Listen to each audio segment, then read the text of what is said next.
नमस्कार विद्यार्थी मित्रांनो, कसे आहात? मजेत आहात ना? ज्ञानेश्वर विद्या मंदिरामध्ये माझ्या सर्व लहान मोठ्या विद्यार्थी मित्र मैत्रिणी यांचे स्वागत आहे.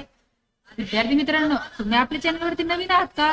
नवीन असाल तर आपल्या चॅनलला लगेच सबस्क्राईब करा. तसेच ज्या विद्यार्थ्यांनी आतापर्यंत या आपल्या ज्ञानेश्वर विद्या मंदिराला सबस्क्राईब केले नाही अशांनीही लगेच सबस्क्राईब करा. आज आपण पाहणार आहोत ससा आणि कासवाची गोष्ट. काय पाहणार आहोत आपण?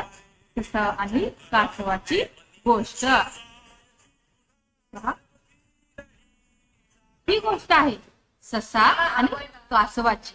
एक होता ससा, सगळ्या गोष्टींमध्ये असतो ना तसाच.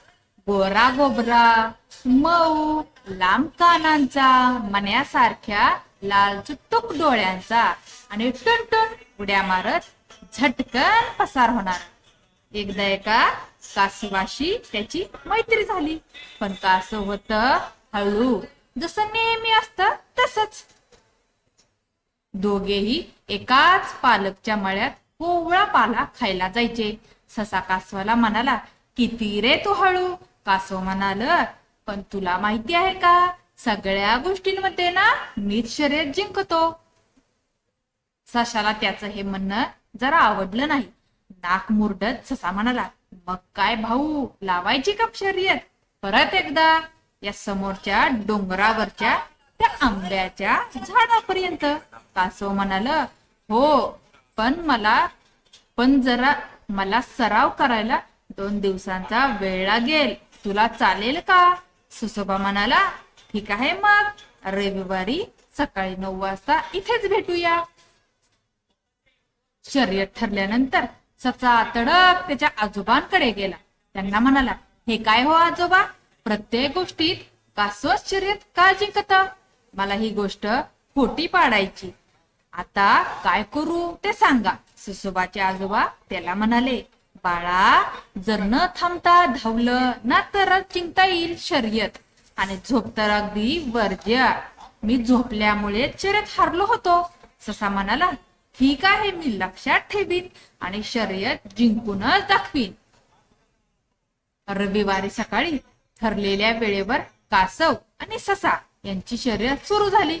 ससोबा अगदी वेगाने धावत सुटले.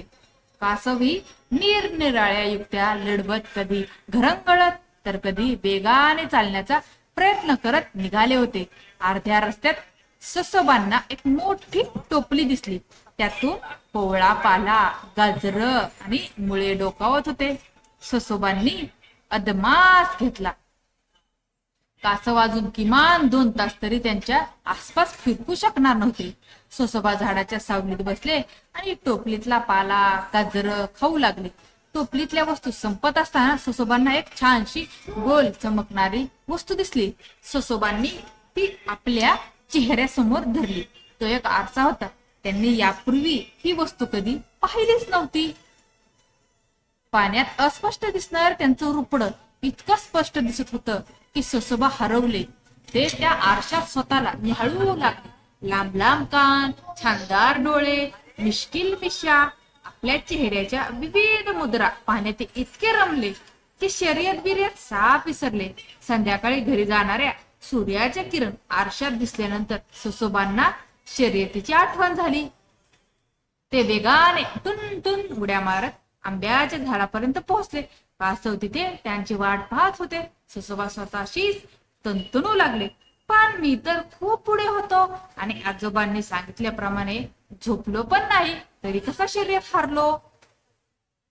कासव म्हणाले, ससोबा, मला सुद्धा आजोबा आहेत.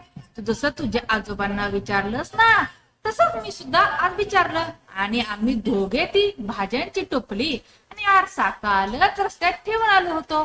खरोखर न थांबता पोहोचण्याचा प्रयत्न केला ना तरच शर्यत जिंकता येते.